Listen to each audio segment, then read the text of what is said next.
Ayady isan'ny zandriny eto amintsika nefa miroborobo ny kung fu wushu. Porofo mandray ny fifaninanana afrikanina ahitana firenena 12 Madagasikara manomboka rahampitso. Tsy diso anjara fa nomena ny tsodrano hiatrehana ny fifaninanana ny mpikatroka malagasy 30 mahery tetsy Ambotsorohitra androany. Voninahitra ny mandray fifaninanana toy izao ny filohan'ny teteza mita Andrajoelina ary nankahery azy mianatay avy.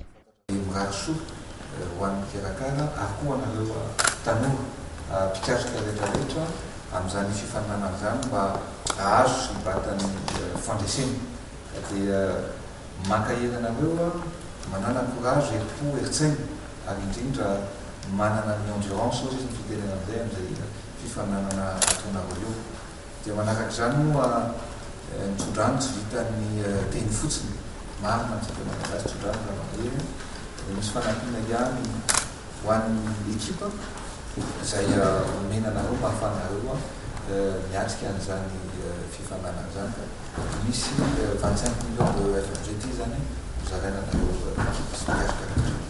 Ny filohan'ny teteza mita izay iray mpiay ny ekipa malagasy ny tenan'izay mpanao Ayady ihany koa.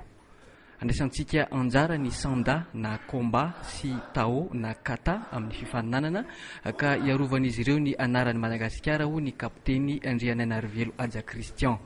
Vonona ny mpikatroka taorian'ny fanazarana efa ho fotoana maro.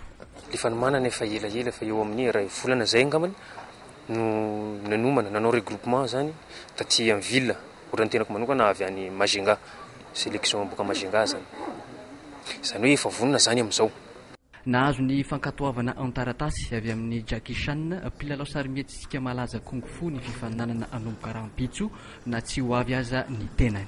Secrétaire général farana mivarotena eto membre manamboatra dossier affetention fa dia Jackie Chan farana misy taratasy tonga anankiray mametsika fa izy misy manao fely monsay ilana manao zavatra fa tsy afaka tonga eto fa problème mialaba atsika mila 5 championnat vita tsara. Ny taona 1977 no tonga teto Madagasikara ny kung fu wushu, ny 2012 no nijoro ny fédération ary 7 alina ireo malagasy mpiangaly azy amin'izao fotoana izao.